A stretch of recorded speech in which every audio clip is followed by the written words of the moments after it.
So, how do you figure out what a presidency's grand strategy really is? Well, sometimes the best way to do it is to just zoom in on a single, totally chaotic day.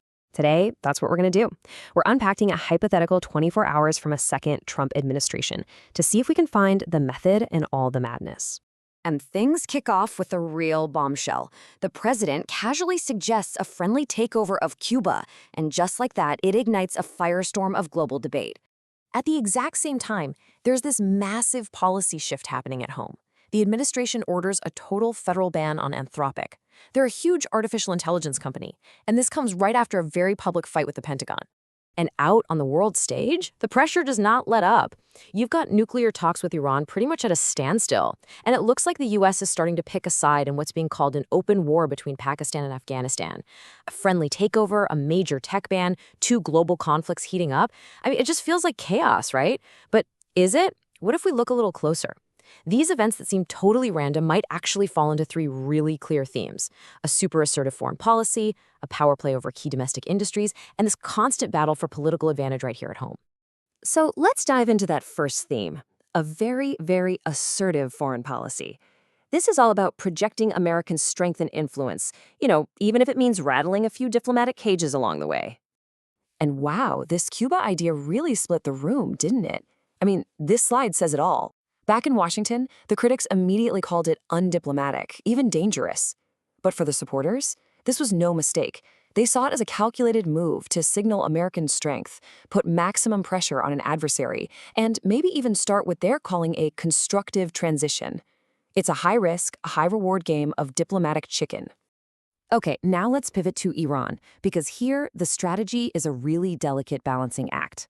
On one hand, you've got these indirect nuclear talks still happening, so diplomacy is technically still on the table. But at the same time, presidential advisors are reportedly looking for any justification they can find for military action. Now, that might sound contradictory, but it's actually a classic two-pronged approach. The idea is to negotiate from a position where the other side knows you're serious, keeping that military option not just available, but right there front and center. Which brings us to a third foreign policy front. As things between Pakistan and Afghanistan get worse, spiraling into what people are calling an open war, the president's public statement couldn't be clearer. By praising Pakistan like this, he's signaling very strong U.S. diplomatic support. That's a big shift from past American policies that were more about mediation. This is a clear choice, backing a key partner in a super volatile regional crisis. All right, so let's shift gears from the global stage and bring it back home. The second big theme of the day is this major power play to assert control over key sectors in the U.S. And we're talking specifically about technology and energy. So first off, who is Anthropic? Well, they're a huge player in the AI world, and more importantly, they were in a serious standoff with the Pentagon. The whole issue was about ethics. Anthropic had huge concerns about the military using their technology without any restrictions. And this slide really shows you just how fast this whole thing escalated. The Pentagon gave them a deadline. Anthropic refused, citing their ethics. And the administration's response? A swift, decisive federal ban. The message here is crystal clear. In this administration, national security priorities are going to win out over corporate ethics every single time. But this domestic power play isn't just about tech. On this very same chaotic day, plans were being made for the president to visit the port of Corpus Christi in Texas.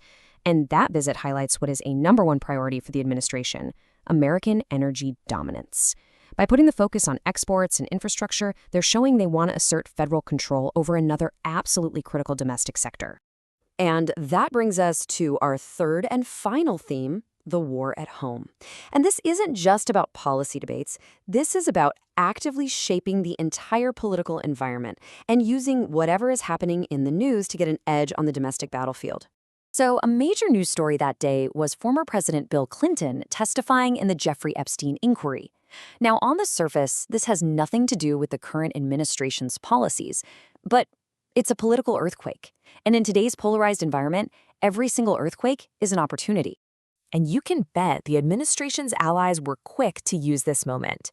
They jumped on the testimony to help shape media coverage, to draw really sharp contrasts with Democratic leadership, and of course, to gather ammunition for future campaigns.